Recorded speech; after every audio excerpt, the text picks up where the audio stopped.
Hoy vamos a abordar la guerra entre Israel y los terroristas de Hamás a raíz de los terribles atentados terroristas, valga la redundancia, del 7 de octubre, que acabaron con más de 1.500 israelíes asesinados y 251 secuestrados. Lo recordarán muchos de ellos en un concierto, en un festival de música. Para analizar y comprender la situación actual, hoy nos acompañan Carlos Cuesta, director adjunto del Grupo Libertad Digital, Rosa Reigía, vicepresidenta de ACOM, Acción y Comunicación sobre Oriente Medio, y nuestro compañero Carmelo Jordá, redactor jefe de Libertad Digital. Al final de este encuentro vamos a tener además un turno de palabras, si ustedes quieren hacer algún tipo de pregunta o reflexión que quieran compartir con nuestros invitados de hoy. Lo primero, buenas tardes a los tres y gracias también por estar aquí. Y a aprender y a descifrar un poco lo que está ocurriendo ahora mismo. ¿Qué ocurrió la madrugada del 7 de octubre, cuando se supone que Israel es un país con los servicios secretos, yo creo que más potentes del mundo? ¿Cómo consiguieron colarse los terroristas? Si os parece, empiezo yo. A ver, consiguieron colarse porque hubo el segundo mayor fallo de la historia de los servicios secretos de Israel, que son efectivamente de los mejores del mundo, si no los mejores del mundo, pero todo el mundo se equivoca alguna vez. El problema que tiene Israel es que, por desgracia, sus errores le suponen siempre mucha muerte y mucha destrucción. Hubo un fallo terrible, no se atendieron las señales previas que parecía que había, no se imaginó nunca nadie que algo así podía ocurrir, que algo así podía estar en los planes de Hamás, y el resultado fue eso, pues un atentado que es no el que más víctimas ha causado en la historia de Occidente, pero yo creo que sí es con mucho el más cruel y el más despiadado de la historia de Occidente, porque al fin y al cabo, y esto que no se me malinterprete, las Torres Gemelas fueron una forma de matar muy efectiva, muy rápida y, por supuesto, muy cruel, porque murió mucha gente. Pero la crueldad de caso a caso, casa a casa, que hubo el 7 de octubre, yo creo que no se ha igualado nunca y espero que nunca se iguale. No sé, ¿quién consideráis que es el responsable? Se ha señalado en los últimos días mucho, casi desde el principio, pero es verdad que últimamente está en una situación más complicada, con esa ruptura del gobierno de guerra, también del gabinete de guerra. ¿Netanyahu tiene algo que ver en esto? No sé si responsabilidades compartidas, seguramente. Te dejo contestar si quieres y luego... Bueno, sobre información pura le voy a dejar luego a Rosa, que yo creo que tiene hilo directo y tiene mucha más información sobre qué puede estar pasando precisamente en esa conformación de gobierno y en las alianzas, ¿no? Pero fíjate que yo, por añadir a lo que estaba diciendo Carmelo, y esto ya es una percepción mía, tiene que ser muy complicado desarrollar unas labores de servicio secreto en las cuales tienes que anticiparte, sabedor de que estás rodeado por una red entre 500 y 700 kilómetros de galerías, que no puedes actuar contra ellas porque si no se te echa encima toda la opinión pública internacional, que no puedes desarrollar determinadas acciones, lógicamente de guerra y de combate contra quien te ha declarado una guerra, pero además de forma asesina y de forma de organización terrorista, con lo cual el tipo de combate es muy distinto a un combate en campo abierto. Y anticiparte a todo ello, yo no es que quiera ser comprensivo con un fallo de inteligencia, como decía Carmelo, pero me gustaría ver a todos los servicios de inteligencia de los distintos países teniendo que combatir con una mano atada a la espalda, un pie grapado a la oreja y un ojo tapado, porque es complicado. Es decir, cualquier acción que desarrolle de defensa, Israel va a ser analizada, castigada preventivamente y con un intento de llevarte a una corte internacional, aunque consigas demostrar que es una acción plenamente defensiva. Es muy complicado. Yo no sé muy bien las informaciones que llegan, ahora le dejo la palabra a Rosa porque ya tiene, repito, hilo directo de información mucho más actualizada. Es posible que hubiera evidentemente fallos, es posible que no cuente con todo el respaldo Netanyahu en estos momentos. Yo de verdad que en un análisis global tampoco es que me importe mucho eso, es decir, me importa mucho más quiénes tienen que ser nuestros aliados y quiénes son nuestros enemigos. Estoy hablando de España, el mundo occidental, las democracias liberales. O sea, para mí, independientemente de la política interna, que es una cosa suya, Israel es una democracia, el resto no. Israel respeta los derechos fundamentales, el resto no. En Israel tú puedes hacer una manifestación en defensa de los derechos homosexuales, no homosexuales, de la mujer, del hombre, de la cabra y de lo que te dé la maldita gana. Y en el resto resto no puedes ni mencionarlo. En un sitio tú puedes organizar una fiesta homosexual del estilo de la que es el Orgullo en Madrid, si lo intentas hacer en la Franja de Gaza, te llevan a una azotea, empiezan a lanzar los cuerpos y una vez muertos los atan con cadenas y los pasean con picas por las calles, ¿no?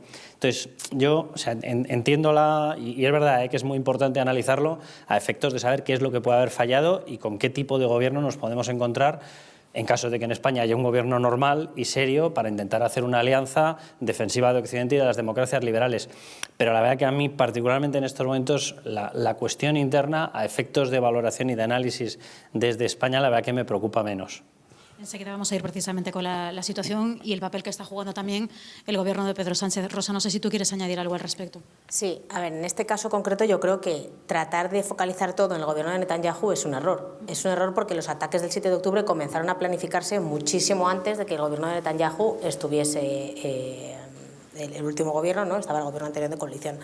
Dicho esto, da igual qué gobierno haya estado. Ha habido un fallo, ya se están depurando responsabilidades, ha habido 2 cargos ya que han cesado. Y habrá muchos más. Y habrá muchos más y probablemente el gobierno de Netanyahu se vea afectado y caiga. O sea, esto no es tampoco ni va a ser una sorpresa, ni creo que sea ninguna sorpresa. Ya es un gobierno complicado, de una coalición muy grande, en un país que está sufriendo, como creo casi todas las democracias occidentales, y cuando critican esto yo siempre digo, bueno, pues probablemente porque es el máximo exponente de una democracia, está sufriendo, en la región, está sufriendo lo que sufren todas las democracias, es decir, la división que estamos viendo en España, en Estados Unidos, la confrontación, la cultura del wokismo, ¿no? Que nos está llevando a todos a una sensación social muy complicada, que es lo que está viviendo Israel hoy en día. Lo hemos visto y eso no es... Vamos, es patente, ¿no? Lo hemos visto este fin de semana con manifestaciones en la calle, pero tratar de buscar ahora mismo, cuando están en guerra, cuando hay 120 personas todavía retenidas por Hamás, si el responsable es el de un nombre o el de otro nombre, me parece que lo único que trata es de debilitar precisamente a quien está tratando de luchar por sobrevivir y por sacar a su país adelante. Sea Netanyahu o sea otro, esto no es una cuestión política, es una cuestión de supervivencia de una nación. Y esto es lo que creo que también nosotros tenemos que tener claro desde Occidente, ¿no? Que el día de mañana podremos negociar con un gobierno de Netanyahu o un gobierno de Gantz o un gobierno de cualquier otro color, pero que la realidad nacional que vive Israel es independiente de su gobierno, igual que la realidad nacional que vivimos todos los españoles es independiente de nuestro gobierno, en el sentido de que nosotros no nos representa nuestro gobierno en todos los aspectos de nuestra vida ni en todas las decisiones políticas de nuestra vida, ¿no? Es consecuencia directa, por tanto, un poco también de ese movimiento antisemita que está despertando todavía más el focalizar precisamente a intentar responsabilizar al gobierno israelí ahora mismo de todo lo que ha ocurrido. Bueno, obviamente tratar de responsabilizar al gobierno de Israel de esto ya es demencial, ¿no? Porque a quien hay que responsabilizar es a quien ha atacado, quien ha atacado de manera demoníaca, porque lo que hicieron, de verdad que la gente que tenga acceso a los vídeos, a los testimonios y demás, es que es escalofriante lo que el grado de agresividad, de sadismo, de sanguinario, o sea, de un aspecto inhumano. O sea, realmente es que no comprendes, ¿no?, desde una sociedad como la nuestra, ese grado de salvajismo. Y bueno, y esto es una situación que nos estamos viendo, que nos estamos enfrentando hoy en día y que obviamente está haciendo que el antisemitismo prolifere y trate de, que ahí es donde está el tema del antisemitismo, de demonizar, de hacer un doble estándar. O sea, le pedimos a un presidente una cosa que no le pedimos a otro presidente. O sea, ¿qué le pedimos a un presidente de un país que está en guerra? Bueno, pues que acabe la guerra cuanto antes o que acabe con los terroristas cuanto antes, pero no poner un nombre y un apellido para tratar de culpar a alguien, ¿no? Entonces, este es el doble estándar que muchas veces vemos en el caso de Israel, ¿no? Y que forma parte del antisemitismo moderno. Aquí, si me permiten un segundo, el problema, tal y como yo lo veo, es que Netanyahu es una buena coartada para aquel que no quiere ser o no quiere reconocerse a sí mismo como descaradamente antisemita.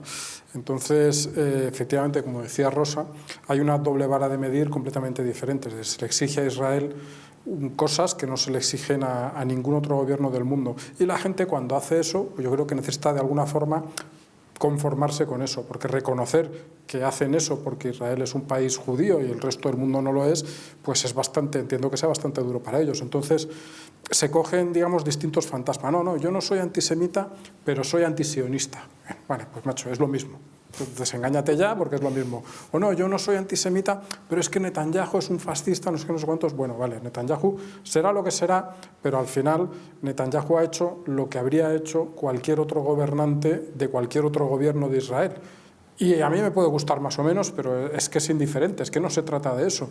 Tú puedes querer a Netanyahu y cogerle como un espantajo y ponerle a él toda la culpa de es que Netanyahu esto, Netanyahu lo otro, pero en realidad lo que estás es buscando coartadas para tu antisemitismo. Yo sé que esto, pues hombre, es difícil para la gente, por así decirlo, tragárselo, pero es que es la realidad. Si tú piensas que Israel, cuando le atacan y le matan a mil y pico personas y lo hacen de una forma cruel, no tiene derecho a defenderse, o puede defenderse, pero poquito, pues hombre, es que eres antisemita. Y que luego culpes a Netanyahu, al clima, a las tormentas del desierto o a lo que sea, me da igual, es que eres antisemita, tío, a ver si te das cuenta ya de una vez. Pues poniendo precisamente el foco en los responsables, ¿no?, de esa matanza en Hamás, mencionabas, Carlos, en tu primera intervención, los túneles de Hamás, esa ratonera en la que se ha convertido la franja de Gaza, que llega hasta la misma frontera de Israel. ¿Cómo se puede acabar con los terroristas de Hamás? Porque esta es la clave de todo este asunto. Mira, antes de venir ahora estaba escribiendo de la documentación que nos han pasado del famoso caso Boló, y ha hecho una recopilación el juez Aguirre de un eje en el cual se está apoyando la Cataluña separatista. Y me ha llamado la atención porque el último sitio donde te esperas encontrar una referencia a Irán es en un auto de un juzgado de instrucción en Barcelona, analizando los movimientos de un enorme paleto llamado Carles Puigdemont. Bueno, pues ahí describe abiertamente y lo menciona además como un triple eje y alude a una persona, Alexander Dugin, y menciona un eje que es Moscú, Pekín, Teherán. Eso aparece reflejado en un auto que se acaba de depositar para pedir precisamente la pieza separada y en la documentación que viene, en la documentación judicial añadida. Lo que quiero decir es que, vamos a ver, el problema no es que tú tengas un grupo de terroristas, que ya lo es, evidentemente, ubicados en la Franja de Gaza. El problema es quién está financiando a ese grupo de terroristas. Y cuando tú empiezas a ver, que analices lo que analices, movimientos ultranacionalistas en España, movimientos de invasión a Ucrania, movimientos de desestabilización con un Brexit para fraccionarte un grupo como la Unión Europea, intentar conseguir que no tenga un predominio económico en su apuesta por las democracias liberales, y ves que siempre salen los mismos tres, a lo mejor te tienes que empezar a preocupar por Moscú, Pekín, Teherán. Y el problema de estas galerías no es ya exclusivamente el hecho de que alguien haya dedicado los recursos que aseguran no tener y que les llueven de todas las democracias, que perdón por la expresión, pero anda que tenemos que ser imbéciles para estar financiando organizaciones como la derivada de Naciones Unidas, de UNRWA, etcétera, que se sabe abiertamente y por investigaciones totalmente fidedignas que el dinero no ha acabado en lo que están diciendo, sino que ha acabado, entre otras cosas, en financiar a determinadas estructuras o mandos que efectivamente son los padres de esas estructuras de galerías. Pero simplemente para que la gente se haga una idea, 500, 700 kilómetros, no sé si ha salido ya la embajadora en Israel, pero en una comida hace nada, hace un mes, hace 2 meses, a mí ella me aseguraba que la estimación ya se elevaba a los 500 kilómetros, llegaba a 700 kilómetros, con una dotación tecnológica que no nos podemos hacer idea, con una capacitación interna de posibilidades de alojamiento interno, de ocultación, de viaje incluso con determinados aparatos y armas mucho más potentes y más grandes de lo que se había imaginado. Y alguien está destinando el dinero, si la gente no lo sabe, la Franja de Gaza tiene por debajo suyo acuíferos que podrían ser perfectamente explotables. Ellos han decidido que con el dinero nuestro y con el dinero que invierte Irán, en vez de intentar extraer el agua para poder alimentar y dar de beber a su población, han preferido fabricar una red de 700 kilómetros con la que enviar permanentemente y a diario terroristas con los que aniquilar a la única democracia que hay en esa zona. Remarco lo de la única democracia porque al factor de antisemitismo, que coincido plenamente, no lo quiero devaluar, coincido plenamente con Carmelo, yo sí que le pediría a la gente que empiece a evaluar esto en los términos de lo que es. Esto no solamente es un atentado contra una religión, que ya debería ser lo suficientemente grave, no solamente es un atentado contra un pueblo, que ya debería ser lo suficientemente grave, especialmente cuando el currículum de ese pueblo viene de un genocidio previo de los nazis. No, es que además de todo eso, es un atentado, un intento de atentado contra nuestras democracias liberales. El que quiera vivir a espaldas de esto, que se lo haga mirar. Es decir, estos señores están en conexión, ese es el eje máximo, pero evidentemente Moscú siempre está en conexión con La Habana está en conexión con Caracas está en conexión con el Grupo de Puebla. O sea, nos enfrentamos a una cosa que la gente ha preferido vivir a espaldas de ella, pero la Guerra Fría ya no es tan fría, ya es una guerra como poco tibia. Tenemos dos escenarios bélicos, tenemos el escenario de Israel y tenemos el escenario de Ucrania. La gente se ha olvidado de Ucrania. A mí me parece de una gravedad absoluta. Hoy mismo ha habido nuevos ataques, ha habido nuevas muertes. Dices, hemos dado por hecho que hay poblaciones enteras que pueden ser subyugadas por debajo de este eje dictatorial, que es el eje dictatorial comunista. Vamos a dejarnos de historias. Dugin viene de esa misma estructura. A Dugin se le ha visto paseándose por Madrid en el año 18. No fue alertado, en teoría, el servicio policial. Eso no hay hijo madre que se lo crea. Obviamente, lógicamente, alguien paró esas investigaciones. Estamos hablando de una cosa muy potente, de decisión de que el dinero se desvía a generación o a fabricación de infraestructuras terroristas con tal de acabar con la única representación de democracia liberal en esa zona. Y en esa zona es donde se fraguan, pues no sé, el 80-85% de los atentados terroristas que después vienen a nuestro territorio. Es decir, estamos viendo un eje de actuación que la única forma de deshabilitarlo, la única forma de conseguir suspenderlo y de quitarle la fuerza operativa es tener claro que son Moscú, es Pekín, es el Grupo de Puebla y es Teherán. Es decir, la acción internacional nuestra, claro que tiene que ser de respaldo a Israel, pero amén de todo eso tiene que ser de un respaldo internacional absoluto a toda acción contra ese eje. Y esto, por ejemplo, en España en estos momentos no es que no ocurra. O sea, el partido en el gobierno acaba de recibir una petición expresa hace 7 días, 8 días, de que tiene que exigir la rendición de Zelensky. O sea, estamos en estas. Hemos visto cómo permanentemente se están lanzando acciones contra Israel desde España. Yolanda Díaz se dedica a decir que hay que exterminar a los judíos desde el mar hasta el río. Me imagino que porque no ha encontrado una colina más allá, porque si no ya lo extiende, qué más da, ya puestos, ¿verdad?, con la ametralladora, podemos seguir. Es decir, vemos unas acciones internacionales, entre otros por parte de nuestro gobierno, que yo tengo la sensación de que hasta que no cambie este escenario va a ser muy complicado que se frene, porque esos terroristas viven de la financiación y esa financiación se la da Irán, e Irán está en conexión con Moscú y está en conexión con Pekín. Y aquí parece que no nos importa, yo qué sé, pongo otro ejemplo, que el ministro de Exteriores, casualmente, la persona con la que rehace su vida, que me parece de maravilla, sea una persona que viene a ser una altísima directiva en la principal compañía vetada en Estados Unidos por estar captando datos para espionaje para China. Pues no sé, a lo mejor no es la mejor relación, ¿no? Eso provocó un debate en el cuerpo diplomático. ¿Para qué ha servido? Para nada. ¿Qué más da? Rosa. Bueno, yo creo que aquí hay un punto importante que has mencionado, Carlos, que es las alianzas que tiene España. O sea, aquí podemos tratar el tema de Israel aislado, podemos tratar el tema de Israel como has mencionado que lo debemos de tratar, y es que nosotros siempre decimos, todo empieza con los judíos, pero nada acaba con los judíos, ¿no? Es decir, que a veces somos como un poco el primer punto de mira, sobre todo del islamismo radical, que es a lo que nos estamos enfrentando, porque lo que está haciendo Cuba durante muchísimos años ya, porque Cuba lleva en alianza con los ayatolás desde los años 70, y todo lo que se ha generado alrededor del llamado eje del mal, ¿no?, que ha pasado por España muchas veces y nos toca muchas veces, porque entre Oriente Medio y América Latina, que es un eje bastante habitual para ellos, con la triple frontera, con Hezbollah, tiene una presencia altísima en Latinoamérica, con Cuba, en Brasil también, en Centroamérica cada vez también lo vemos que está prosperando, y ahí tiene un papel fundamental España. Y lo que estamos viendo con este gobierno es que precisamente lo que está fomentando es ese eje. Hemos visto hace 2 días que ha estado aquí con el presidente de Qatar.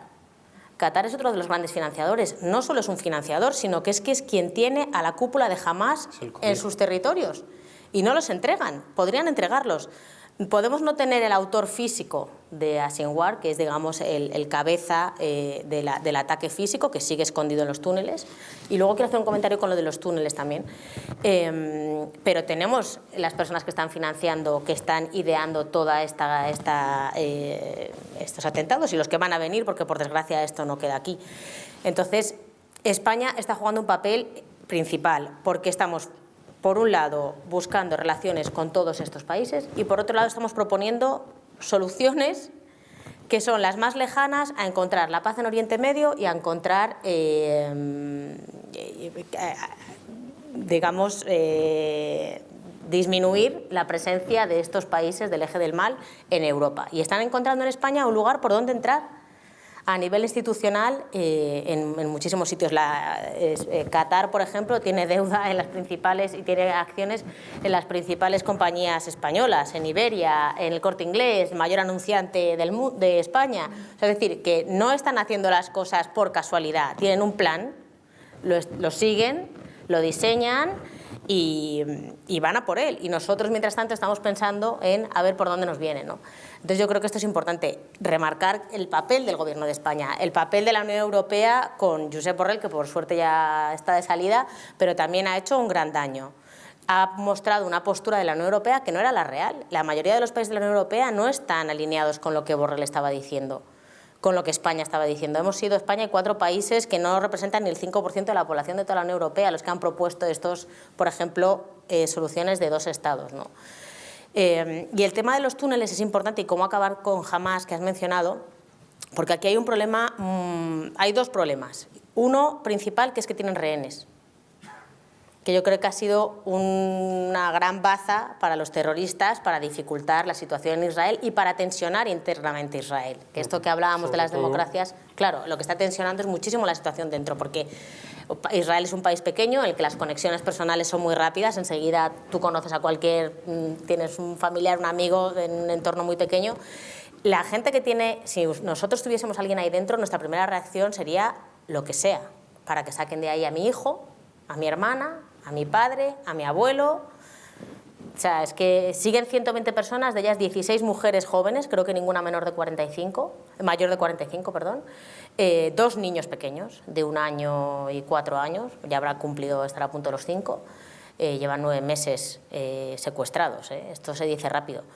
Y muchos de ellos están en los túneles. Entonces tampoco pueden hacer un ataque masivo en los túneles porque tienen a sus propios ciudadanos. Entonces la trampa, ¿no? O sea, fue la gran estrategia de Hamás, yo creo que fue los rehenes.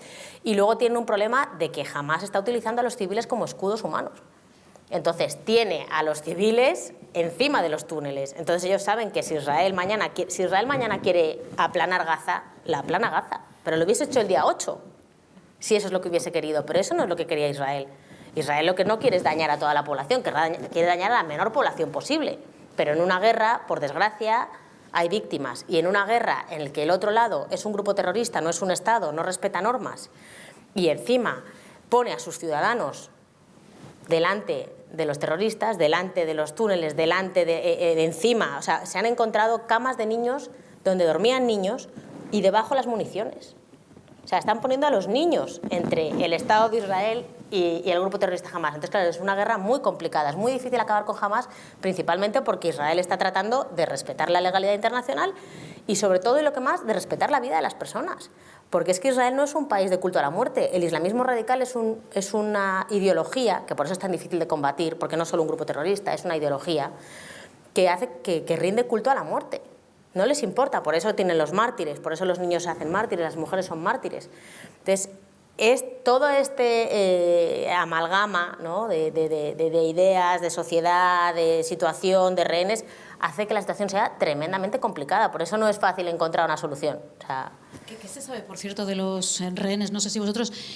sé que Carmelo ha tenido ocasión de ver esos vídeos terribles. Empiezan ya a salir, afortunadamente, esas imágenes. Creo que es importante también el despertar de la sociedad. Ha hecho falta verlos de una manera, bueno, a cuentagotas, ¿no? Han salido esta misma semana un documental en el que pueden ya verse algunas imágenes.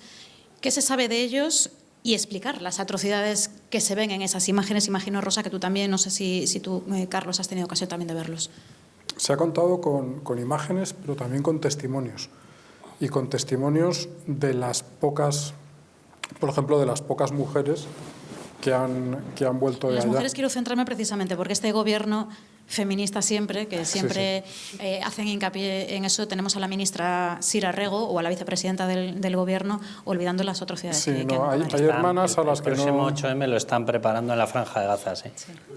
Hay hermanas a las que no se cree nada y no se les hace ni puñetero caso. Entonces, los testimonios hablan de abuso sexual sistemático. Es decir, ya el 7 de octubre, y es evidente y está probado, y hay miles de testimonios que lo atestiguan así, y hay imágenes que no hemos visto porque son tan tremendas que no se ha visto. Como decía Rosa, Israel es un país que ama la vida y en el que el respeto a los muertos es enorme, y entonces no se han publicado todas las imágenes que se disponen, y desde luego no se han publicado las peores, pero hay imágenes atroces y hay testimonios de cosas absolutamente atroces que le hicieron específicamente a las mujeres. Entonces, lo que se sabe de los rehenes es que todos estos meses han sido una tortura permanente, de una forma u otra. Ha habido abusos sexuales a las mujeres y, por desgracia, se teme que muchos de ellos ya no estén vivos. Y de hecho, hace unos días aparecía, no sé si se hizo oficial o se filtró, ahí sí que me he perdido el detalle, una estimación de Estados Unidos en la que decía que menos de la mitad de los que quedan todavía por rescatar seguirían con vida, lo cual es terriblemente lógico, porque es decir, lo que está claro es que si alguien que trata a la gente como la trata Hamás, pues lo previsible es que incluso sin querer se te acaben muriendo de mal que les estás tratando, para que me entendáis.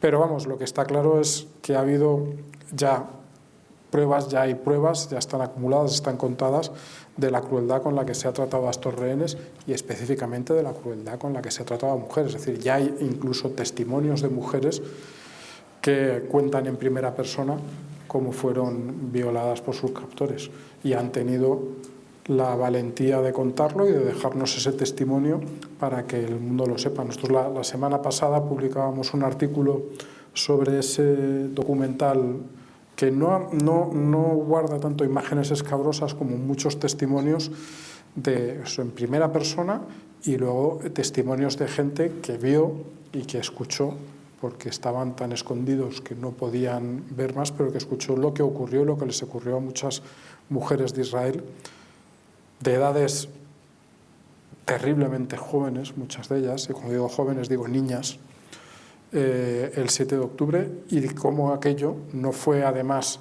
fruto de la batalla, no fue fruto de la euforia, ni fruto del que están medio locos, que lo están, sino que fue una táctica prevista y algo que estaba pensado que debía pasar desde que antes que los terroristas saliesen de Gaza.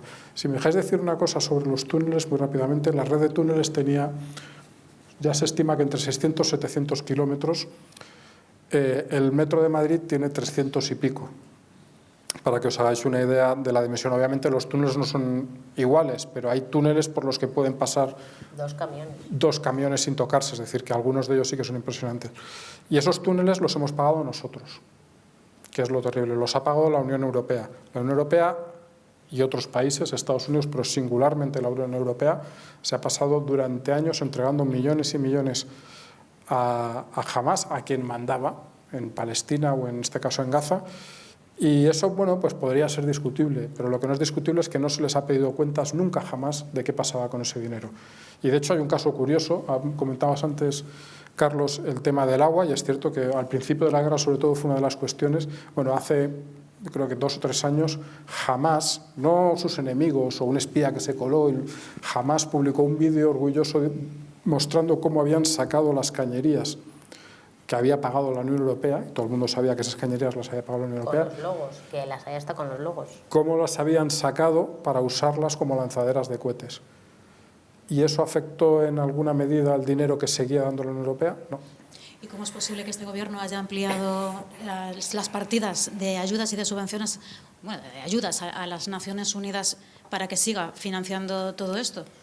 A Naciones Unidas no, perdón. A UNRWA. A UNRWA, que es una rama concreta. Es decir, no es dinero que se da a Naciones Unidas y Naciones Unidas decide darle a esto. Bueno, porque este Gobierno está en la propaganda. Este Gobierno tiene, por decirlo de una forma suave, perfiles muy antisemitas.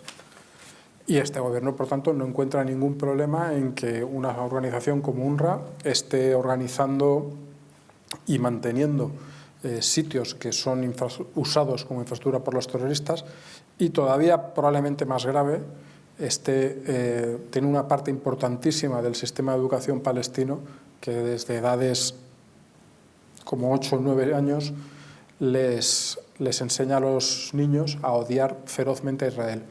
En el vídeo que comentábamos de los testimonios de las violaciones había una escena que ya habíamos visto todos, que es la de una chica muy joven israelí, que la llevan en una camioneta a Gaza y tiene las piernas no solo rotas sino dislocadas. Entonces se ve el cadáver y solo la visión ya es te conmociona porque ves que esa mujer, primero, probablemente está muerta y seguro le han hecho algo completamente terrible. Y hay un momento, un segundo en ese vídeo en el que cuando llega allí y están todos gritando al Akbar y están todos felices porque tienen un rehén, un chico de 12, 13 años se asoma así a la camioneta, ve a la chica y le escupe. Y eso es lo que está educando la UNRWA en Gaza y en Cisjordania. Y eso es lo que estamos pagando nosotros, y este año hemos pagado todavía con más generosidad, porque cuando las democracias punteras del mundo, como Estados Unidos, retiran su apoyo a la UNRWA, Pedro Sánchez piensa que hay que redoblarlo, porque claro, como él no está con esas democracias punteras, sino que está más cerca, obviamente, de los asesinos de Hamás, pues nada, nuestro dinero ahí está. Hacías una pregunta que yo creo que es la clave de todo esto, ¿no? Que es ¿por qué ha ocurrido todo esto? ¿Por qué seguimos pagándolo? ¿Por qué nadie denuncia nada? Y la respuesta yo creo que es obvia, porque es consciente. O sea, nadie está haciendo la vista gorda en algo. No, no, todo el mundo es consciente. O sea, el nivel de información que podemos tener nosotros, o en mi caso particular, pues puede oscilar el 5 o 7% del nivel de información que puede tener el gobierno, sobre todas las materias. Del Tito Berni, igual. Del caso Begoña, igual. De Israel, igual. Es decir, ellos siempre tienen una preeminencia absoluta con respecto a nosotros en cuanto al nivel de información. Ellos saben que ese dinero se utilizaba para construir armamento, infraestructuras terroristas, lo saben desde el día 1. En España, para la gente que no lo sepa, existe una cosa que se llama Ley de Subvenciones y que controla y te exige una trazabilidad hasta el final. Esa ley no decae por el hecho de que tú le estés dando a UNRWA o a la Madre del Cordero una subvención. Da olímpicamente lo mismo. Tú sigues teniendo la obligación interna. Tenemos una fiscalía que supuestamente reclama este tipo de cosas, ¿verdad? ¿De quién depende? ¿De quién depende? Pues esa fiscalía y cualquier otro debería haber actuado porque evidentemente se ha hecho una omisión de aplicación de una ley. ¿Por qué? Porque interesaba. O sea, con respecto a Naciones Unidas, el día que se haga una investigación sobre lo que ocurre en todo ese enorme entramado, plagado de políticos llegados de todos los países, todos los residuos tóxicos de cualquier gobierno, o el 75-80% acaban en Naciones Unidas. Naciones Unidas tiene dos ramas, para que la gente se haga una idea, que están colaborando en estos momentos, por ejemplo, con una señora llamada Begoña Gómez, una se llama Pacto Mundial, está encantadísima de darle apoyo, está encantadísima de llevarla de paseo por todas partes, está encantadísima de presentarle ministros africanos, está encantadísima a cambio de que otra organización, también de Naciones Unidas, la Organización Mundial del Turismo, reciba en España a cambio una sede gratuita por 75 años. O sea, lo siento, pero son hechos. Entonces, a partir de ese momento llegas, evidentemente, a la conclusión de que hay entidades que viven de una corrupción absolutamente sistémica, introducida en su esquema, en su esqueleto, y les da olímpicamente lo mismo. Aquí hay una determinada actuación y hay una serie de países que controlan dentro de Naciones Unidas el Consejo de Seguridad. Esos países son los que marcan una orientación internacional. Occidente está haciendo absolutamente el imbécil en esto y evidentemente aquí cada uno tiene sus planes, y el problema que tenemos nosotros con nuestro gobierno es que ya ha tomado partido y ha tomado la decisión de en cuál de los dos bloques está. O sea, el que se crea que para Pedro Sánchez esta forma de pervivir es la más cómoda, no lo es la única por la que puede optar, y él ha elegido que a cambio de estar en el poder acepta exigencias, prebendas y planteamientos internacionales de determinados partidos. Esa frase que se suele decir, esto no era el Partido Socialista, bueno, el Partido Socialista nunca es que haya sido ejemplo de nada bueno, ¿no? O sea, vamos, aparte de pedir a la gente que se armara, no respetar los resultados electorales en el 33, pedir guerras civiles, enviar bandas de pistoleros a las casas y sacarlos enganchados de la nuca, bueno, pues ese es su pasado. Pero su presente es un presente ligado a una estructura internacional, ya no simplemente es una cuestión nacional, en la cual ellos han optado por un grupo de países, y ese grupo de países están trabajando en una desestabilización de las democracias liberales, y ahí está Pedro Sánchez. O sea, esto no es una cuestión casual, no es una cuestión pasajera, no, es una cuestión absolutamente estructural. Nosotros hemos decidido que incrementamos el presupuesto a UNRWA porque es una de las exigencias de ese eje de países. Esto, el Dugin al que yo aludía anteriormente, que es el que está considerado como mentor político de Putin, él habla de una especie de imperio o de alianza euroasiática. Esta es la alianza euroasiática. De hecho, él lo definía como una alianza que tiene que enfrentarse al poder capitalista de Estados Unidos. Pues aquí lo tenemos. O sea, vamos a ver, nos podemos imaginar lo que queramos, pero hay un capitalismo y hay un liberalismo y enfrente hay un comunismo. Punto final. Es que no hay muchas posiciones intermedias, especialmente cuando de las guerras frías empiezas a pasar a guerras. Y esta es la fase en la que estamos ahora. Entonces nosotros de una forma consciente, o mejor dicho, el gobierno de una forma absolutamente consciente, ha decidido ponerse de un lado. ¿Y eso qué le lleva? A pedir llevar a una corte internacional a un gobierno de Israel, independientemente de cuál sea el color político, da lo mismo. Es la democracia que tiene su servicio de inteligencia dedicado precisamente a investigar y obtener información para librarnos a nosotros de esos atentados terroristas que buscan desestabilizar Occidente. Si tú quieres desestabilizar Occidente, lo primero que tienes que hacer es desestabilizar a esa potencia que te está ayudando, y es en lo que estamos trabajando. ¿Y qué consecuencias puede tener esa sobrefinanciación de la UNRWA, el reconocimiento del Estado palestino, esa denuncia ante la Corte Penal sumándose a Sudáfrica acusando de genocidio a Israel? ¿Qué consecuencias puede tener también para España? Porque va más allá de las decisiones personales del presidente del Gobierno, por supuesto. A ver, yo sinceramente creo que esto, aquí me va a entrar la vena hiperoptimista, pero yo creo que esto en España, la vena Pedro Sánchez o la etapa Pedro Sánchez, pasará y nos libraremos de esto. Aquí el pequeño problema, y a mí eso sí que es una cuestión que me preocupa, es que esto no es exclusivamente español, esto es una cuestión cultural. Occidente ha decidido hace muchísimo tiempo que se suicida, y esto es un problema muy serio al que nos enfrentamos. No estamos defendiendo ni nuestra esencia, ni hay gente que lo liga a valores religiosos. Yo no lo ligo a valores religiosos, su origen es religioso y son los planteamientos judio-cristianos, pero en estos momentos son los planteamientos trasladados por una esencia de libertad a democracias liberales. Se han apartado ya por completo de cuestiones religiosas. En el derecho positivo tú no puedes mantener planteamientos religiosos, y se ha convertido en una forma de vivir que se llama Estado de Derecho, que se llama seguridad jurídica, que se llama democracia, que se llama libertad con mayúsculas. En estas estamos. Para la gente que esté viendo las críticas que hay en estos momentos a Javier Milei, estamos en lo mismo. O sea, toda actuación que suene a librar a un polo económico, a un polo político, a una potencia del control comunista y llevarlo a una esfera de libertad, va a ser combatido por el mismo eje de países y el mismo eje de partidos. Yo creo que aquí pasará. El pequeño problema, y no sé si lo mencionaba Carmelo, es que el desprestigio internacional nuestro va a ser colosal y va a durar décadas. O sea, si la gente se pregunta y dice, ¿Marruecos es un país fiable? Es una dictadura, hace lo que hace, no es fiable, vale. Pero a efectos de una alianza internacional, ¿de quién se puede fiar más la OTAN en aspectos como el control del yihadismo? ¿De una España que de pronto te llega en una alianza de Pedro Sánchez con Pablo Iglesias? ¿O de una dictadura que sabes que efectivamente si se compromete a pararte el yihadismo te lo para en su frontera? Pues es normal que la OTAN se fíe mucho más de Marruecos. España ha entrado en esa órbita de países absolutamente desleales, infiables, sin credibilidad alguna. Y es normal. Una estructura de defensa internacional frente a una guerra fría o frente a un eje de esta magnitud donde tienes a la mayor potencia en estos momentos o a las dos mayores potencias nucleares, que son China y Rusia, busca evidentemente apoyos estables. ¿Qué apoyo estable tiene una España donde en estos momentos se pone en duda la propiedad privada, la monarquía parlamentaria, la unidad de España, la transición, la Constitución? Pero ¿qué estabilidad te puede garantizar a efectos de geoestrategia? No te puede garantizar ninguna. Entonces yo estoy convencido de que Sánchez pasará, pero el pozo de destrucción cultural que hemos diseminado y que hemos sembrado va a quedar. Pasará, pero nos ha felicitado jamás. Mencionabas a Milei. Hemos escuchado estos últimos días auténticas barbaridades por el recibimiento de Isabel Díaz Ayuso al presidente argentino. Pero aquí nadie ha alzado la voz cuando los terroristas de Hamás felicitaron y agradecieron al presidente del Gobierno su apoyo. Algunos hemos protestado, pero somos pequeñitos y se nos oye en la medida que se nos oye. Hay una cosa respecto a lo que estaba contando Carlos que yo creo que es importante, porque la gente a lo mejor tiene una confusión y muchos pensarán todavía que estamos en la era aquella del conflicto árabe-israelí. Y no es cierto.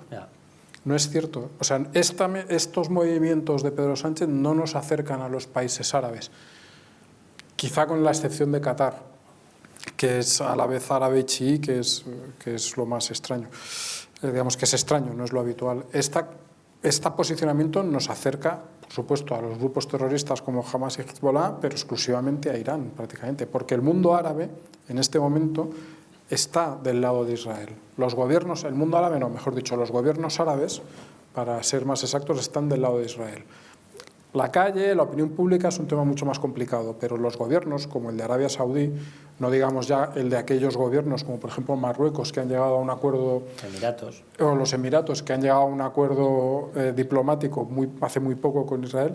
Esta gente está hasta el moño de Hamás, por no decir otra palabra más dura, porque saben que son un títere de Irán, que es su gran enemigo. El gran enemigo de Arabia Saudí en este momento no es Israel. Hace muchos años que no lo es y hace años que sin tener una relación diplomática directa y abierta tienen relaciones de todo tipo y sobre todo tienen relaciones de seguridad, porque su gran enemigo es Irán, que es el país que está desestabilizando esa zona al 100% y en cuanto puede desestabilizando, como decía Rosa muy bien, América Latina o incluso Europa.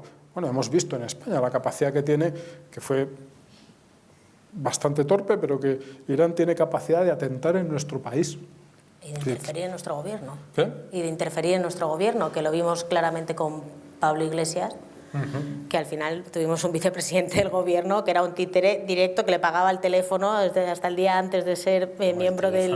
Y más que el y más teléfono. cosas, pero quiero decir que eso... Tenía un sueldo. Sí, claro, un sueldo. Y esto lo denunciamos y llegó a estar, claro, a tener acceso a la inteligencia nacional. Entonces, imaginaros el riesgo que es para la geoestrategia internacional que un personaje así esté dentro de una democracia europea tan potente como es la española, ¿no? Porque nosotros tenemos hasta el día de hoy un peso importante. Él en la declaración de ingresos del Parlamento Europeo registró que percibía más de 5.000 euros al mes, dice, de otras entidades. Cuando tú ibas al desglose de otras entidades, la principal era una, que era Hispan TV, que es la televisión pública iraní en el exterior y que efectivamente le tenía puesto un sueldo. Es decir, nosotros hemos tenido un vicepresidente a sueldo de los ayatolás. O sea, que tiene una capacidad de desestabilizar. Estar precisamente en esas reuniones en las que se deliberaban asuntos secretos. Sí. Y esto nos hace que seamos ya a día de hoy, no hace falta esperar más, unos parias internacionales. Claro. Unos parias hasta el punto de que cada vez que hay una reunión importante en Europa, entre presidentes del gobierno, primeros ministros, Pedro Sánchez no está. Y unos parias hasta el punto de que Pedro Sánchez, en mitad de mucha propaganda y mucha fanfarria, se va a hacer un viaje por Europa para convencer a todo el mundo de que hay que reconocer ya el Estado palestino y convence a Irlanda y Noruega, que desde luego son países muy respetables, Irlanda maravilloso, si tenéis oportunidad de ir, yo he estado, pero que no son países capitales en el concierto de las naciones y que además tienen sus propios asuntos. En el caso de Irlanda es una historia propia muy peculiar que le hace estar ahí, quiero decir. Pero ya a día de hoy España no pinta nada. Ya a día de hoy Marruecos, como decía Carlos, es un aliado mucho más fiable de las potencias occidentales que España. Claro, es que es lo normal. Si miras la dotación militar nueva de nuevos cazas, F-35, el nuevo armamento, Estados Unidos los acuerdos los está cerrando con Marruecos, es normal. Y con Arabia Saudí. Y con Arabia Saudí. Bueno, que este es el cambio de paradigma que se consiguió en el año 2020 con los acuerdos de Abraham, que fue los que puso precisamente en evidencia que todos los países árabes querían una buena relación con el Estado de Israel para poder realmente estabilizar la zona, porque se han dado cuenta y se han cansado, y esto es lo que hay que decirlo claramente, que los países árabes están hartos de los palestinos, en el sentido ideológico, en el sentido de la propaganda, en el sentido de la narrativa, porque no son más que un problema interno. Han creado ellos un problema que ahora no saben cómo gestionar. Y si bien es cierto que en los primeros años tras la creación del Estado de Israel hubo una tendencia de los países árabes a apoyar este tipo de movimientos, eso hace años que desapareció. Y ya en el 2020 lo vimos, España se quedó fuera de la ecuación cuando podíamos haber sido el socio estratégico en la región para los acuerdos de Abraham, para Israel y para Estados Unidos. Si Estados Unidos tampoco nos llama, pero si es que el último evento también que ha habido en Yemen, le damos la espalda también a Estados Unidos.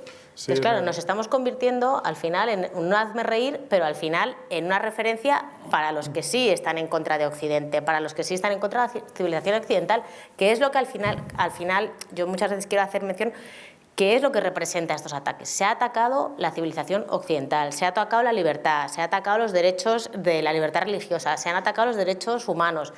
Estos son los conceptos que se están atacando cuando un grupo terrorista hace el ataque que hace a chavalines en un concierto de música por la paz, además, ¿no?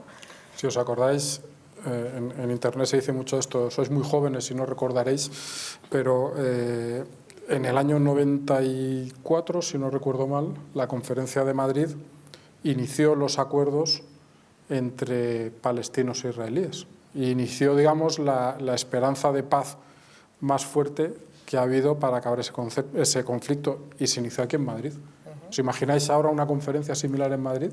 Es que me entra la risa solo de pensarlo. Bueno, eso es lo que quiere Pedro Sánchez, pero claro, ¿cómo vas a iniciar una conferencia de paz siendo parte de? Efectivamente. O sea, siendo el menos neutral del mundo, ¿no? Que es la diferencia. Una de las consecuencias de esto que ha hecho Pedro Sánchez ahora es que España no va a poder ya jugar ningún papel en la paz en Oriente Medio. Porque claro, cuando hay un conflicto entre dos partes y tú te decantas descaradamente por una de las dos partes, la otra no te va a admitir nunca como interlocutor. Y es cierto, porque lo fue en el 90 y creo que en el 94, si es en otro año, perdonadme. Lo fue en ese momento, podría haberlo sido ahora, porque España, bueno, pues históricamente tenía esa buena relación con los países árabes, la monarquía española juega un papel importantísimo en esa relación y teníamos esa oportunidad, pero la hemos desbaratado porque era más importante hacer campaña para las europeas, que básicamente ha sido parte también de lo que ha pasado. Que no tiene nada que ver, Carmelo, la situación, o sea, que la solución de dos estados, sí, que yo creo que esto lo podemos mencionar, que se propuso en ese momento y que es verdad que España jugó un papel fundamental ahí, nada tiene que ver con la realidad, que han pasado 30 años, que la realidad del mundo, no solo de España, sino de Europa, de Occidente, de los propios países árabes y de hacia dónde ha derivado el movimiento palestino, no tiene nada que ver. Y lo que no podemos proponer bajo ningún concepto es un acuerdo de dos estados después de los ataques que ha habido, es darles un premio. Lo siguiente que hacen es atacan otra vez, pero no solo atacan ellos, atacarían todos los terroristas del mundo que tienen una reivindicación, porque dirían, bueno, mañana me van a regalar algo a cambio, ¿no? Porque... Hay un punto que yo creo que a lo mejor lo recordamos poco y es el origen y el porqué de los ataques de los famosos paracaidistas, bajando a la fiesta juvenil y asesinando a diestro y siniestro, violando, quemando, etcétera. Y el origen es el avance de unos acuerdos, los acuerdos de Abraham. Es decir, los acuerdos de Abraham conseguían fraguar, y voy a retomar, ayer estaba leyendo un libro de Mikel Azurmendi, que el prólogo de verdad que es espectacular, se llama El relato vasco, y desde cualquier rincón, todas las personas que desde un entorno ideológico u otro están defendiendo precisamente una defensa de derechos y libertades, está llegando a la misma conclusión. Es una cosa muy llamativa. El libro es del 17 y habla de la Alianza de Civilizaciones de Zapatero, la cual la descalifica por arriba y por abajo, y de hecho lo que apunta Mikel Azurmendi es, o sea, esto ha sido un invento para romper la alianza natural en determinados valores democráticos. Tú te sacas de una órbita natural de pacto entre un PSOE-PP, entre un PSOE y partidos cercanos, lo que pudiera ser un Ciudadanos, porque tú quieres romper tu alianza natural de valores democráticos para llevarla a otro entorno. Los acuerdos de Abraham eran los acuerdos naturales en una democracia que es Israel con países que, si lo observamos, están quedándose el fútbol, están quedándose negocios como la Fórmula 1, están llevándose grandísimos centros a Dubái, etcétera, con una baja tributación, porque saben, uno, que el tema energético pues a lo mejor no va a durar eternamente, y dos, que con el nivel de renta que están alcanzando necesitan convertirse en países con democracia. De momento están muy lejos, pero desde luego sí con Estado de Derecho y seguridad jurídica. Y están lejos de eso, perdona Carlos, pero están avanzando en ese sentido, mientras otros países, y sobre todo en lamentablemente España está avanzando en el contrario. En la faceta de seguridad jurídica están avanzando a una velocidad de vértigo. Y evidentemente cuando consigan tener seguridad jurídica pasará a un Estado de Derecho, el Estado de Derecho se irá convirtiendo en más maduro y en un determinado momento, yo no sé si será en 50 años, en 100, en 150, la tendencia natural les debería llevar a una democracia. Bueno, pues nuestra alianza natural debería ser con esos países, no con Irán, no con Hamás, no con una supuesta Palestina que no existe, salvo bajo el manto de una dictadura asesina implantada desde el año 6-7. No, nosotros nos estamos yendo al eje de los que han roto la alianza natural de los acuerdos de Abraham, que era precisamente una alianza donde estaba Marruecos, donde estaba Egipto, donde estaba Emiratos, donde estaba Arabia, para respaldar a Israel. Es decir, para arrinconar, y luego además esto de la alianza de civilizaciones, que de verdad que es surrealista. O sea, la gente lo analiza, o si escuchas los discursos, si le pueden llamar así, de Yolanda Díaz, parece que el entorno musulmán es único. Que no. Vamos a ver, el entorno chií amenaza al entorno suní, los suníes se están defendiendo de los chiíes, el imperio lógicamente expansivo de Teherán es chií, y lo primero que quiere hacer es matar a todo el resto de musulmanes que no están en la radicalidad suya. Es decir, si de veras el Partido Socialista, Yolanda Díaz y compañía estuvieran en defensa de una religión musulmana moderada, con libertad de elección de tu tendencia, etcétera, estarían en favor de los acuerdos de Abraham. Nunca jamás podrían estar en favor de los postulados de Teherán, porque Teherán lo que quiere es acabar con cualquier atisbo de flexibilización de la religión musulmana, con cualquier atisbo de que tú puedas elegir, que evidentemente hay un montón de gente que lo tiene, oye, una opción musulmana sin tener radicalidades, sin tener apuestas yihadistas, sin nada de eso, que evidentemente que lo hay, hasta el punto de que han tenido que asesinar masivamente en Israel para provocar una ruptura del avance de los acuerdos de Abraham. ¿Y dónde estamos nosotros? En los acuerdos mayoritarios de Israel con Arabia, con Marruecos, y evidentemente bajo tutela de Estados Unidos. No, nosotros estamos con el régimen de los ayatolás que dinamita eso. O sea, el problema al que nos enfrentamos es gravísimo de posicionamiento nuestro, es una locura. Dos cuestiones. Que esto no se resuelve tan fácilmente luego. O sea, que una vez que uno se mete en este camino, esto es como meterse en la mafia, ¿no? O sea, que de la mafia no se sale, ¿no? Pues esto es un poco parecido. O sea, que de este tipo de regímenes uno no se libera al día siguiente porque cambia el gobierno, porque se introducen en los estados, compran muchísimas voluntades. O sea, es decir, que ellos tienen un entramado, que lo que te digo, que esto es como la mafia, de verdad. Es que de repente son regímenes mafiosos, o sea, que no responden a los valores democráticos que nosotros entendemos. Y a veces en España nos cuesta mucho entender que esto pueda pasar. Y dentro de ese entramado podríamos entender que están las universidades. Hoy estamos aquí en la Francisco Marroquí. No sé qué lectura hacéis de lo que ha ocurrido en los campus, no solamente en los españoles. De hecho, nosotros somos ya el eco de lo que sucedía en Estados Unidos. ¿Cómo está calando toda esta mentalidad, el antisemitismo tremendo entre los jóvenes? ¿Cómo se está expandiendo? Y no sé si también nosotros tenemos nuestra parte de responsabilidad, los medios de comunicación, a la hora de trasladar determinados mensajes. Un poco breve, porque quieren nuestros socios intervenir hacia algunas preguntas también. Los medios de comunicación formamos parte de la cadena de transmisión de información y, por tanto, tenemos una responsabilidad altísima, por no decir máxima. Los centros educativos exactamente igual. O sea, yo no sé si somos conscientes el tejido asociativo en la derecha, por llamarlo de alguna manera, o por decirlo posiblemente de una forma más acertada, en el constitucionalismo, en la defensa de las democracias liberales. Por desgracia, yo no sé si por un elitismo muy malentendido, por una tontería supina, por una falta de organización, por un individualismo llevado a un extremo que no te permite hacer determinadas cosas en común. No sé por qué, pero el tejido asociativo en la defensa de la Constitución, por desgracia, nunca ha existido de una forma férrea y potente. Cada vez que tenemos que reunirnos en defensa de España, la unidad, la Constitución, aparecen 70 y pico entidades. Cuando vas a mirar, una tiene una persona, otra tiene dos y la que más tiene 12. O sea, siento la crítica, pero es que de verdad que es lamentable. O sea, tú lo analizas y dices, entre 72 o 78 no sumarías una de izquierdas. Es decir, tenemos un problema brutal con el tejido asociativo. La izquierda no. La izquierda plantea un tejido asociativo muy firme, muy regado de subvenciones, perfectamente alimentado, perfectamente estructurado, con una disciplina casi militar. Todos dicen las mismas consignas al unísono, todos se unen aunque tengan planteamientos muy distintos, luego se matarán entre ellos a pioletazo limpio, muy al estilo suyo, pero cuando tienen que atacar a lo que ellos consideran el enemigo, que somos nosotros, que es Israel, que es la democracia liberal, se unen de una forma absolutamente férrea y lo tienen clarísimo. Es decir, ellos plantean un eje de actuación de presión social masiva y se nota en los medios. Es decir, si tú no quieres tener problemas, únete a su corriente, di que Israel es genocida, di que es inadmisible, dedícale 3 palabras para quedar bien. No, hombre, no, el atentado de los paracaidistas fue muy malo, pero... y cébate bien en el pero. Ahí pégate 25 minutos de pero. Dices, ya, pero es democracia. Bueno, ya, pero, siempre métele el pero y así tendrás la asunción y el place para poder vivir tranquilamente en sociedad. Eso se nota en medios de comunicación, eso se nota en los partidos políticos, en todos, en el PP se nota. Es decir, hay una especie de, no voy a hablar de Israel porque es que entonces me voy a meter ¿en qué? ¿En algo serio? Sí, es verdad. Por primera vez a lo mejor entras en algo serio. Te vas a ir sarpullido, seguro. Estás en política para hablar de gilipolleces, entonces totalmente. Claro, no puedes entrar en lo serio. Sí, vamos a hablar del 8M, vamos a hablar de la Agenda 2030, que es mucho más chachi, más guay, de los coches eléctricos. No, por una vez mójate en algo medianamente normal y sensato. Y en el entorno educativo se nota una auténtica barbaridad. Es decir, la izquierda plantea una presión social absoluta con su entorno asociativo, con su entorno político y con su entorno presupuestario para que te resulte muy difícil pensar libremente, analizar críticamente los hechos y, desde luego, defender determinadas cosas. Que casualmente, si volvemos al inicio de estas intervenciones, qué casualidad que son el que te sientas cómodo en la defensa de dictaduras comunistas, la eliminación de derechos, la vulneración de la libertad y la voladura de las democracias liberales. Ahí te sientes de maravilla. Yo simplemente digo una cosa, oye, en los levantamientos bolcheviques en la URSS se sentían de maravilla hasta que empezaron todos a morir de hambre. Lo digo porque es una posición muy cómoda hasta que te mueres.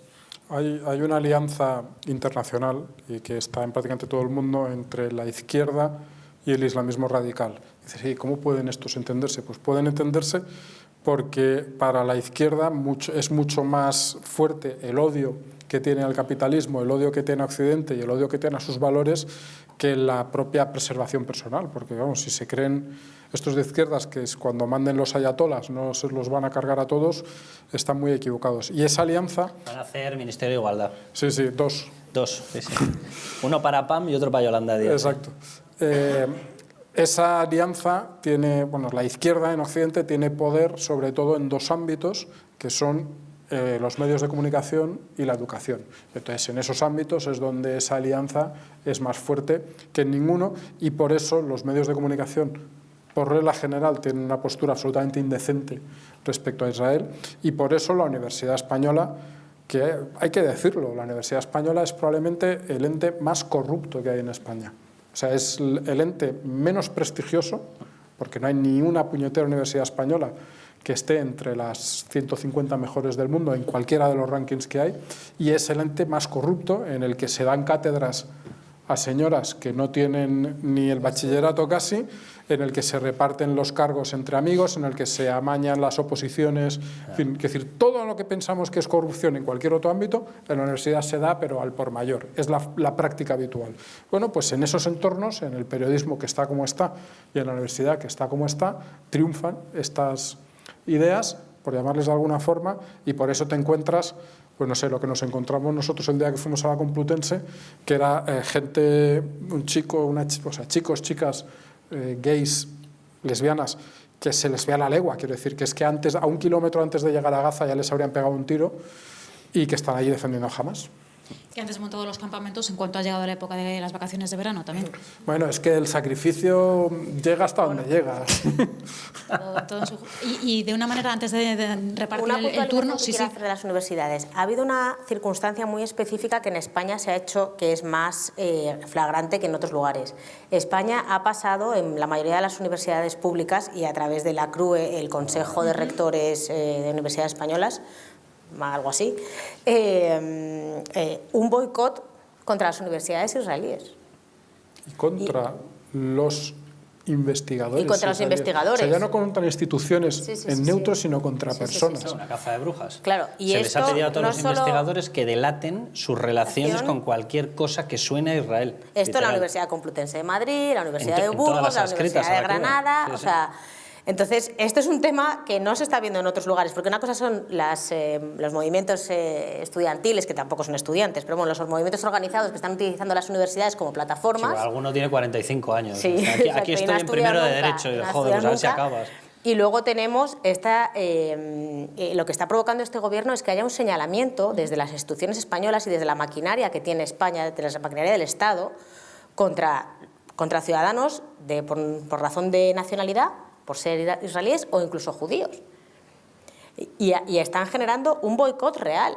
Esto es verdad que nosotros lo hemos denunciado y bueno, vamos en buen camino, han pedido medidas cautelares al respecto, pero esto no solo está ocurriendo en las universidades, esto ha ocurrido en muchos sectores, que es un poco lo que ACOM lleva haciendo todos estos años, ¿no?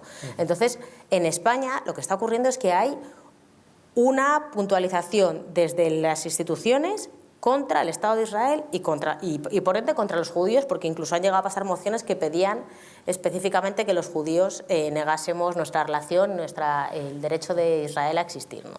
Entonces, este tipo de discriminación y este tipo de señalamiento es muy importante que la gente lo sepa, que la gente lo reconozca, porque de esa manera es cuando uno puede ver que la fuerza que tienen las instituciones para ir contra una minoría. Y la minoría hoy somos nosotros, pero mañana son otros, porque al final cualquiera que va en contra del mantra de este gobierno termina cayendo en sus redes, ¿no?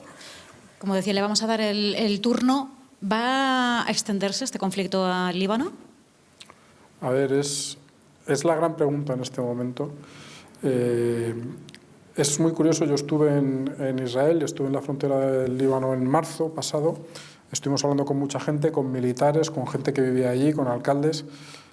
Lo que yo saqué de allí y de hablar con expertos es que nadie quiere que la guerra se extienda al Líbano.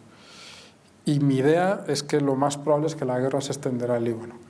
Cuando digo nadie, ni siquiera creo que en este momento Irán y Hezbollah, que es Hamas es le llaman el proxy terrorista de Irán en Gaza, Hezbollah lo es en el Líbano, es todavía más poderoso que Hamas, tienen más armas, son más gente, están mejor entrenados.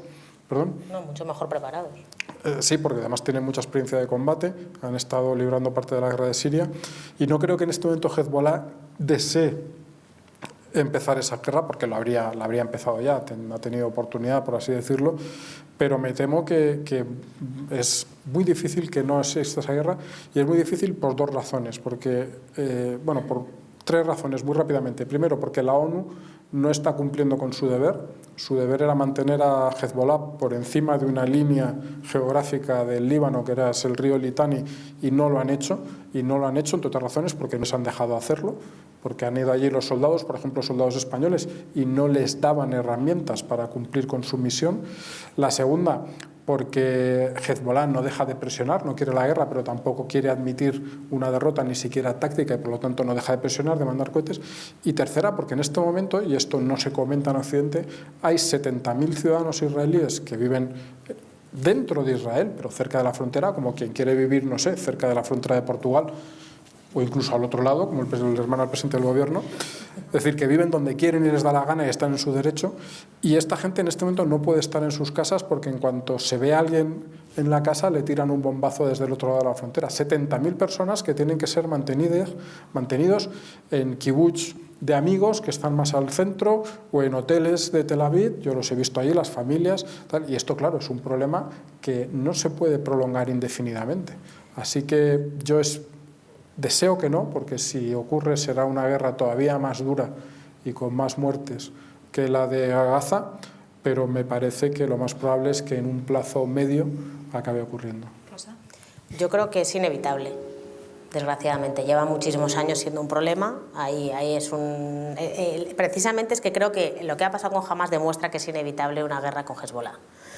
Porque la estrategia de, no sé, llamarla contención, ¿no?, de tratar de negociar, de tratar de ver, bueno, a ver si conseguimos que esta gente nos tire unos cohetillos solo, pero no sea lo suficiente como para hacernos daño, o tengamos suficientes medios técnicos, que este es el gran diferencial de Israel, que muchas veces no se habla.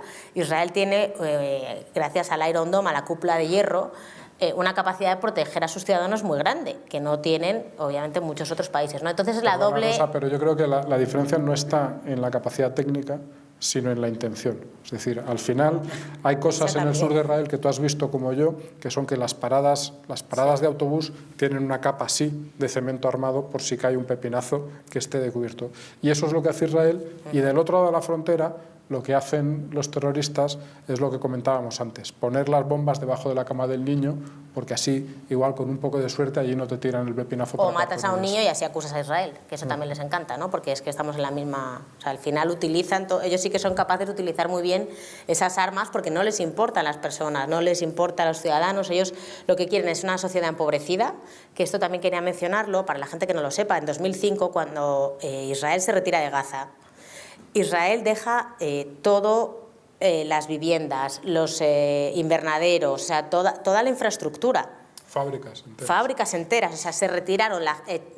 El gobierno de Israel saca a su gente de allí y eso fue doloroso para mucha gente. O sea, es que la convulsión social que hay dentro de Israel a lo largo de los años hay que entenderla. O sea, porque a gente la sacaron de sus casas.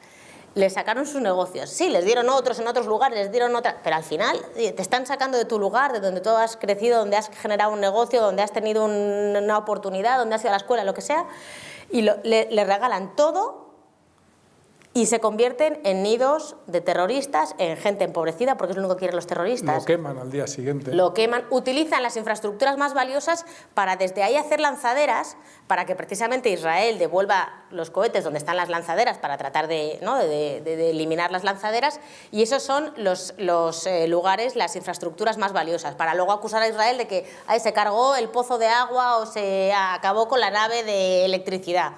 Y lo mismo hacen con los cristianos, que no hemos mencionado este tema.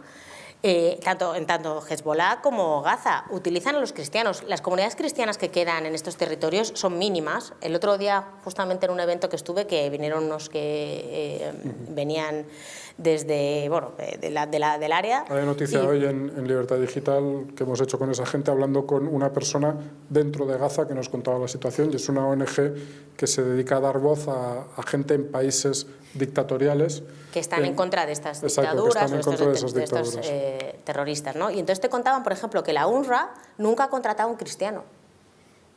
Y los cristianos son los mayores, de la capa social, los de mayor capacidad intelectual, es decir, que son médicos, profesores. Pues la UNRWA nunca ha tenido un trabajador ninguno cristiano. Te cuentan cómo, por ejemplo, desde sus propias casas ponen las lanzaderas arriba. para que lo mismo, pues Israel se confunde o porque Israel intenta evitar esto, pero hay veces que obviamente te han lanzado 27 cohetes seguidos del mismo lugar, pues al final eres un target militar, entonces te inmolan la casa. Entonces utilizan también a los cristianos, o sea, no solo utilizan a los ciudadanos palestinos musulmanes, sino que utilizan también a los cristianos de una manera más flagrante todavía. No les están dando ayuda humanitaria, porque hay un montón de temas que nos hemos dejado el tema de la ayuda humanitaria, el de la UNRWA, que no lo hemos tocado a fondo también, que es una organización... Sí, tenemos que tocar los temas a claro, fondo, estamos aquí una pero semana. Bueno, por mencionar, no, pero porque ayer o hace una semana Sánchez le ha dado 16 millones más.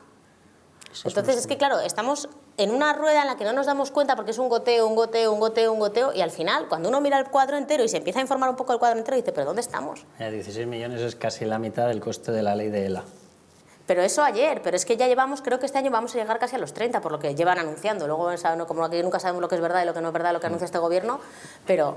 O sea, entonces, y de una organización que está raptada por los terroristas hace muchísimos años. Contribuyendo a que haya más conflicto y no menos. Claro. Mira, yo no tengo ni idea de si habrá contienda, me fío mucho más de lo que dicen ellos. Lo que sí que me imagino, o mejor dicho, porque no me lo imagino, saco la conclusión, a ver, Israel lleva más de 70 años aguantando ataques, atentados terroristas. Yo sé que hay mucha gente que dice, no, pero ya es que la respuesta... A mí me gustaría ver a toda la gente que dice, ya es que la respuesta, teniendo que aguantar durante más de 70 años acciones terroristas permanentemente, guerras, invasiones, destrozos, atentados con chavales, con no chavales, cinturones bomba, etcétera, etcétera, ¿cómo se comportaría la población que estuviese recibiendo esos impactos? Si pediría o no pediría una acción contra Hezbolá en Líbano. O sea, si cualquiera que se ponga en ese pellejo, que diga qué harías en ese momento. El problema ahí... Evidentemente pedirías a tu gobierno cualquier acción con tal de que te librase de esa pesadilla y tendrías toda la razón del mundo en pedirlo, cuando tienes la evidencia y la constancia más absoluta de que no son países, son extensiones de Irán plagadas de terroristas pagados con el único objetivo de atentar contra ti y tienes que mantenerlos allá. Porque es que Naciones Unidas, que es el mismo que tiene a este colectivo de UNRWA, ha decidido que si no, te va a llevar a una Corte Penal Internacional. Al final le hemos planteado una no salida a Israel que lleva un único escenario. O sea, Israel, después de 70 años de ver la marginación a la que se le ha sometido por defenderse, ha llegado a la conclusión de que le importa un soberano comino lo que diga el entorno occidental. Es normal. Si te hacen tener que elegir entre el entorno occidental o el entorno internacional o el entorno de Naciones Unidas y tu supervivencia, ¿por qué optas? Por tu supervivencia. Es que es normal. Es normal. Bueno, pues Rosa, Carlos, Carmelo, muchas gracias por habernos acompañado, por supuesto a todos ustedes. Espero que hayan entendido un poquito más este complejo asunto. Nos han quedado, por supuesto, muchas cuestiones sin responder, daba para 2 horas más, seguro, pero bueno, tendremos ocasión en otro momento. Muchas gracias, por supuesto, a todos ustedes por acompañarnos y nos vemos... Hay partido de España con Albania. Fíjate, yo no te daba prisas, no sabía por qué era, no soy muy futbolera. Muchas gracias y tendremos ocasión de vernos de nuevo en el próximo encuentro de Socios de Libertad Digital. Gracias.